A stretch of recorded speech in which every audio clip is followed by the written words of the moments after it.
Centro Universitário Farias Brito, curso de Direito, disciplina Ciência Política e Teoria do Estado.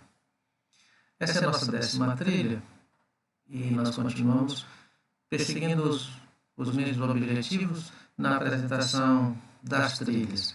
Estabelecer diretrizes, apresentar pistas e sugerir caminhos de reflexão e estudos que deverão ser aprofundados por ocasião das aulas normais acerca das temáticas.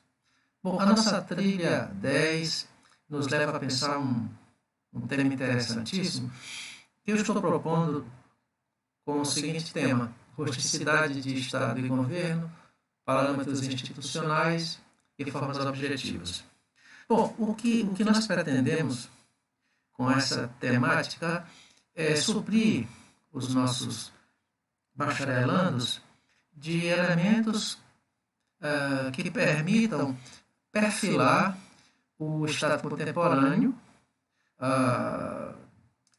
analisando a sua composição, a sua tipologia e buscando significado para o conceito de soberania e tratando de tipos de governo e sistemas de governo. É uma discussão interessantíssima e ela se dá num momento de amadurecimento do grupo. Isso porque o programa da disciplina já nos permitiu trabalhar introdutoriamente as categorias elementares da ciência política e da teoria do Estado.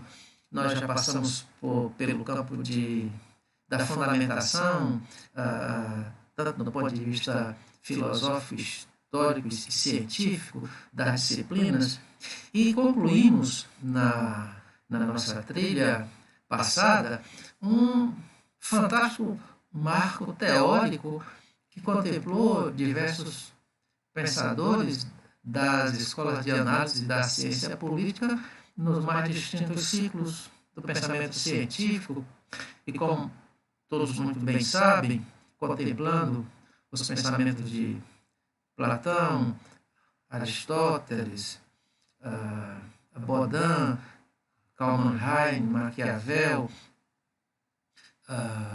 Hobbes, John Locke, Montesquieu e Hannah Arendt. É uma estrutura bastante consistente, sobretudo para que os nossos estudantes adquiram fundamentação teórica e consistência teórica nas análises que iniciarão a fazer a partir da perspectiva científica. Bom, essa caminhada que fizemos anteriormente e sobretudo, consultando as ordens teóricas e os pensadores que se pronunciaram sobre temas tão importantes, isso já nos permite articular essa teoria, movimentar as categorias com as quais nós trabalhamos e pensar na organização do Estado moderno. Bom, o Estado moderno tem cara, o Estado moderno tem rosto, ele possui manifestações objetivas e linhas institucionais. É claro que, no ponto de vista teórico, os nossos conceitos se apresentam com uma certa objetividade, que nem sempre correspondem à realidade prática dos fenômenos políticos. Elas se apresentam muitas vezes misturadas.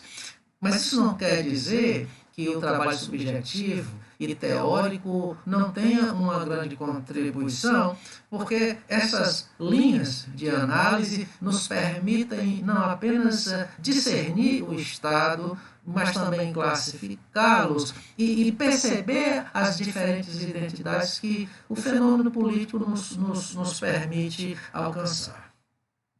Bom, dentro dessa discussão, eu acho que a gente deveria, em primeiro lugar, propor que o Estado é o tema por excelência da ciência política.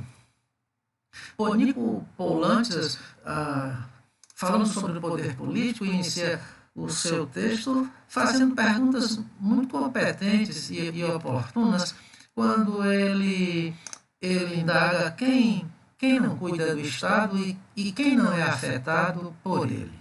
Bom, segundo Maritain, o Estado constitui uma das mais extraordinárias criações da razão.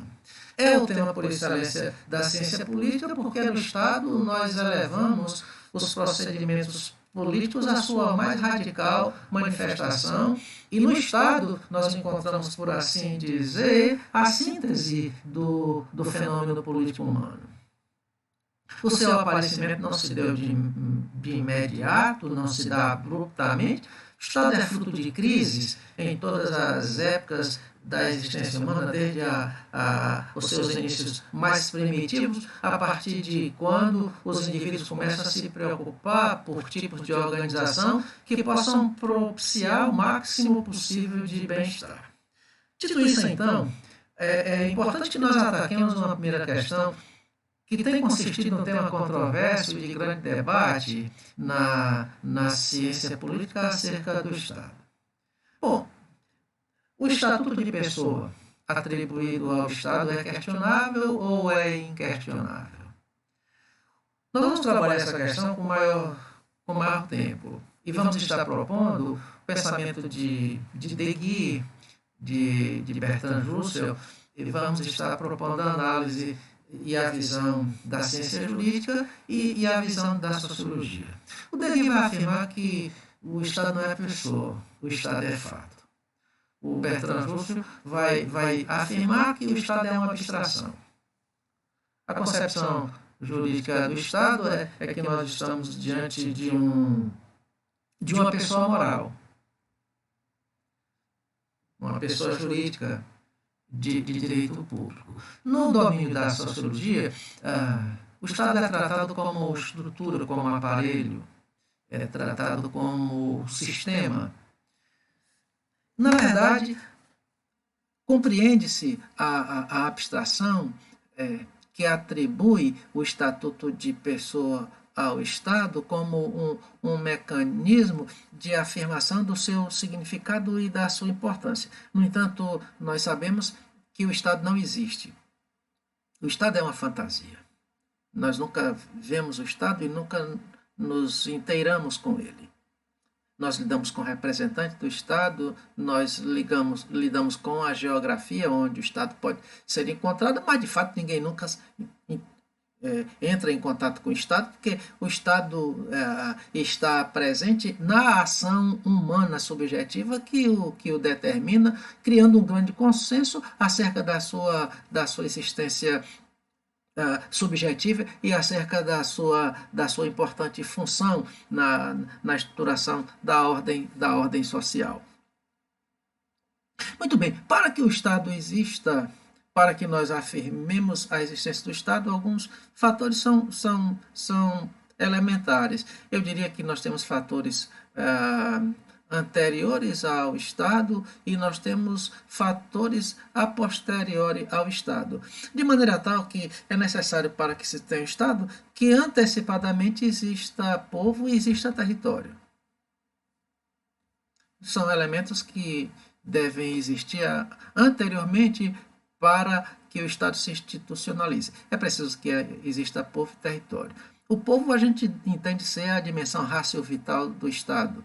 O território é o lugar do exercício da política, uma vez que não se pode realizar política fora do tempo, fora do espaço. Portanto, política é um fenômeno espacial. E é necessário, portanto, que se estabeleça território para a sua existência. O governo é um procedimento a posteriori ao aparecimento do Estado ou que aparece concomitantemente à sua institucionalização. De tal forma que nós temos esses elementos como centrais e que devem num certo sentido, contribuir para as definições objetivas daquilo que corresponde o Estado. Existem dois tipos de Estado: Estado simples e Estado composto. A distinção acerca de Estado simples e de Estado composto não me parece tão complicada. Quando a gente fala de Estado simples ou Estado unitário, nós estamos falando a um poder político que não é dividido, que é exercido numa sede, numa capital, de onde se delega as instruções para as províncias, para os municípios e para as unidades que seguem as orientações desse birô central. Um dos equívocos que a gente tem cometido e que tem grande aderência no campo da análise política é uma associação equivocada entre Estado unitário e autoritarismo.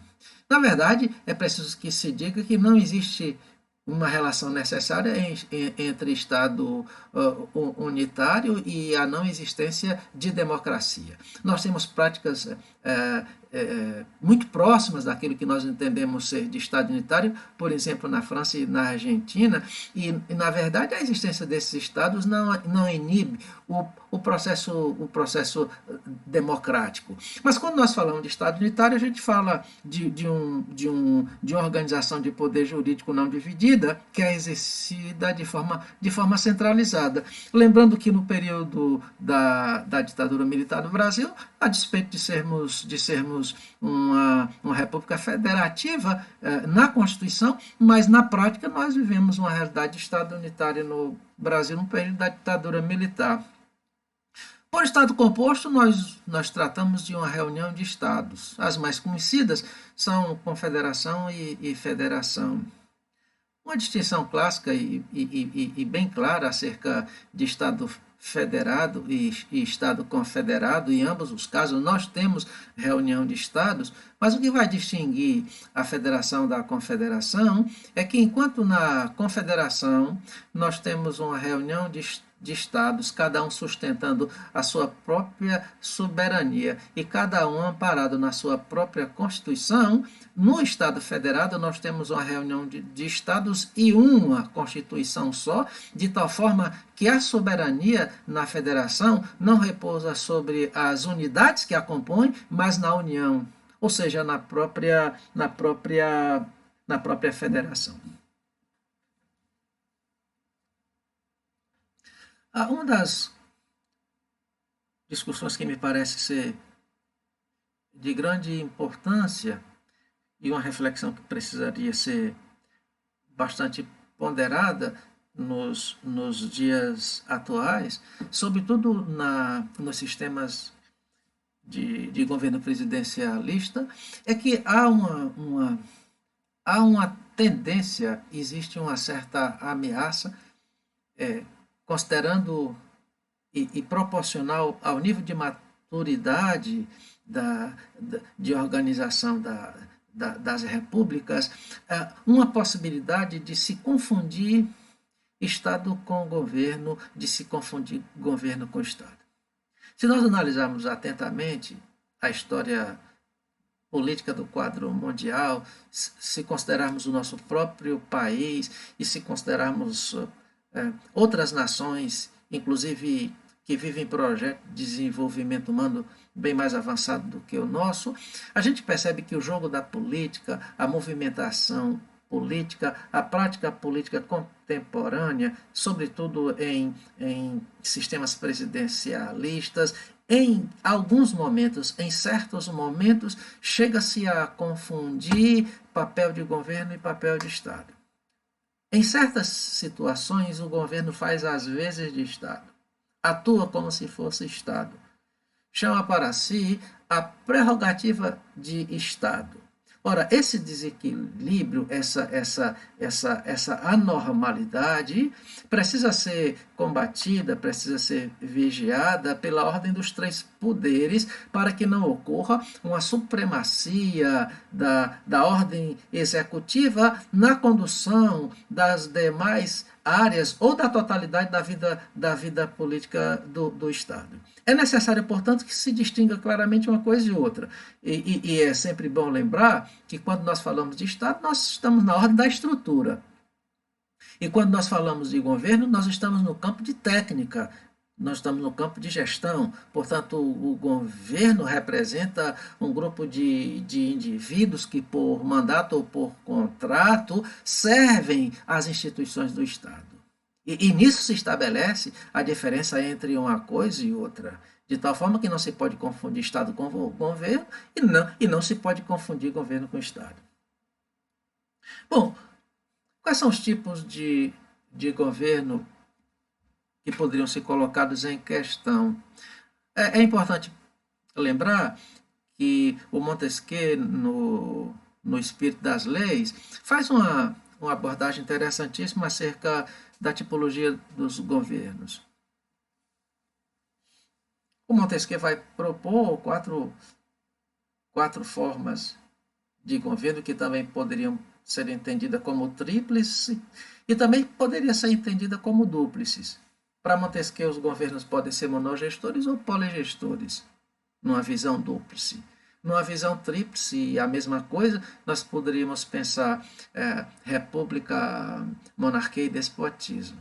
E quadruplicemente se poderia pensar república democrática, república aristocrática, monarquia e despotismo. O tipo de governo, na análise do Montesquieu, passa por um processo bem requintado de reflexão. Como se pode identificar o tipo de governo de uma determinada sociedade? Que tipo de governo nós temos no Brasil? Ora, a resposta imediata de que o tipo de governo no Brasil está na Constituição não parece ser satisfatória, pelo menos na perspectiva rigorosa da análise do Montesquieu. Porque o Montesquieu dirá que existem 3 critérios que devem nos guiar na definição de um tipo de governo. O primeiro critério é o critério do número daqueles que possuem o exercício do poder soberano. O segundo critério é o modo como esse poder soberano é exercido. E o terceiro critério é o tipo de sentimento que a sociedade empresta para o exercício do poder soberano. Portanto, para definirmos um tipo de governo de Estado, a primeira grande pergunta é: quem exerce o poder soberano nesse país? Porque se a resposta for todos, nós teríamos uma democracia. Se a resposta for alguns, nós teríamos uma aristocracia. Se a resposta for um só, ou nós temos monarquia ou temos despotismo. E por aí você percebe que o Montesquieu acaba criando um critério bastante rigoroso para que se defina o tipo de um governo de uma sociedade qualquer. Ajuda bastante a construção dessa tipologia quando o autor sugere que, ao pensarmos o governo de um Estado, nós temos que pensar em natureza de governo e em princípio de governo. Nas palavras do autor, a natureza de um governo é aquilo que faz o governo ser o que ele é. E o princípio de governo é aquilo que faz o governo agir do modo como ele age. De tal forma que, para que tenhamos uma república democrática, onde a estrutura do poder consiste em que o poder está nas mãos de todos, o princípio que vai determinar esse tipo de organização política de governo é a igualdade entre os indivíduos. Para que se tenha uma república aristocrática onde alguns exercem o poder soberano, nesse aspecto é fundamental o princípio da moderação. Até porque a possibilidade de apenas alguns determinarem os destinos da totalidade, isso requer moderação, tanto da parte daqueles que são governados, como da parte daqueles que governam. Para que se tenha uma monarquia, o princípio é a honra. Trata-se de uma sociedade exacerbadamente estamental, onde os indivíduos admitem e reafirmam o sentimento de classe e o sentimento de estamento, de maneira que nobre é nobre e plebeu é plebeu. E, finalmente, para o exercício despótico do governo, em que apenas um controla sem leis fundamentais, o espírito fundamental a esse tipo de gestão é o espírito do medo, segundo Montesquieu.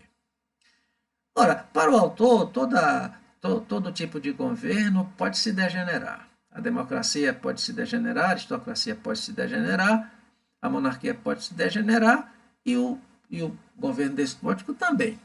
Quando a igualdade é comprometida, é sacrificada ou é radicalizada, não há mais democracia. Quando o poder dos nobres se torna arbitrário, também não há aristocracia. Quando o monarca, ao invés de seguir as leis fundamentais, muda mais o que obedece, não se tem mais uma monarquia. E quando, por algum motivo, o medo desaparece no campo de exercício de um regime despótico, não se tem mais despotismo. Portanto, a percepção do autor é que na degeneração do princípio você também tem a degeneração dos governos. Bom, e sistemas de governo? O que distingue sistema de governo de tipo de governo? Bom, é importante que nós lembremos que, ao tratarmos de tipo de governo, nós estamos falando da estruturação do poder soberano. E quando falamos de sistema, nós estamos nos referindo a um tipo de filosofia mediante a qual as instituições administram esse poder soberano. Portanto, uma coisa é falarmos de tipos de governo, outra é falarmos de sistemas de governo. Quanto a sistemas de governo, os mais conhecidos são o presidencialismo e o parlamentarismo, que se distinguem de forma bem clara, de forma simples e bem definida. Ora, o que distingue parlamentarismo de presidencialismo? No parlamentarismo, o executivo e o legislativo governam conjuntamente. Você tem chefe de governo e tem chefe de Estado. Isso caracteriza o sistema parlamentarista. O que caracteriza o sistema presidencialista é que o chefe de governo e o chefe de Estado convergem numa só pessoa. A discussão acerca da superioridade de um sistema sobre outro me parece inócua. Porque o que define a superioridade não é o sistema, mas o modo como ele é exercido. E isso se aplica não apenas ao sistema de governo, mas também se aplica ao próprio tipo de governo. Você pode ter uma monarquia com uma forte influência democrática. Você pode ter uma democracia com tendências despóticas. Você pode ter uma aristocracia com tendências monárquicas. Portanto, o que vai definir o tipo de governo não é apenas o modo como o poder é estruturado, mas também as direções que são dadas ao exercício desse poder.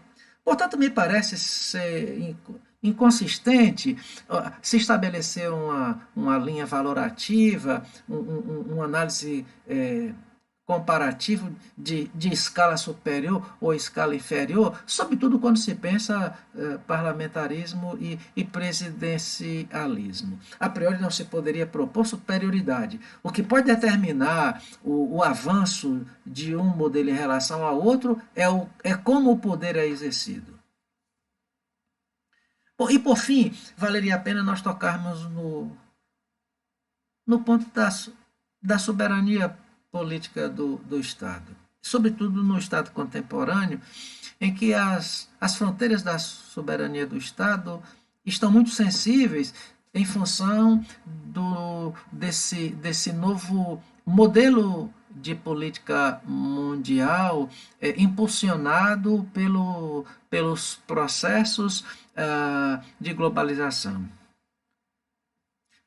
Cada vez mais as fronteiras da soberania nacional são pressionadas pelas artérias políticas internacionais e nós assistimos na sociedade contemporânea o advento de um tipo de governo mundial. Em alguma medida patrocinado pelo mercado e em outra medida pelo próprio jogo político, de maneira tal que não existe uma unidade política absolutamente independente, todas elas são reféns do mesmo sistema. Mas quando nós falamos de soberania do Estado, nós estamos nos referindo a um poder supremo, a um poder inquestionável. Dentro de uma determinada esfera, nenhum poder pode ser comparável ao poder do Estado, por isso o Estado é soberano. Quando tratamos de soberania, é importante que destaquemos duas dimensões. A bifurcação que esse fenômeno propõe. A soberania deve ser entendida como soberania interna e como soberania externa. O Estado soberano é Estado soberano porque exerce o disciplinamento, porque exerce a autoridade dentro da sua jurisdição. Portanto, é soberania interna, o que está muito ligado, muito associado à questão de segurança pública, à questão de segurança nacional. Mas a soberania também é soberania internacional, também é soberania externa, porque o Estado não deve ser apenas reconhecido do lado de dentro, mas requer-se que ele também seja reconhecido do lado de fora. E isso está muito associado às questões relacionadas à defesa. Dentro das discussões que nós estamos fazendo, nós estamos propostos a reconhecer, a identificar, a conceituar aquilo que nós estamos chamando de formas institucionais, daquilo que nós estamos chamando de rusticidade e parâmetros objetivos de Estado e governo. Teremos uma excelente discussão à frente e com muita expectativa e muita ansiedade nós vamos aguardar o momento do programa da disciplina, quando nós poderemos, enfim, nos debruçarmos sobre a rusticidade de Estado e governo, parâmetros institucionais e formas objetivas. Um grande abraço e até a nossa trilha de número 11.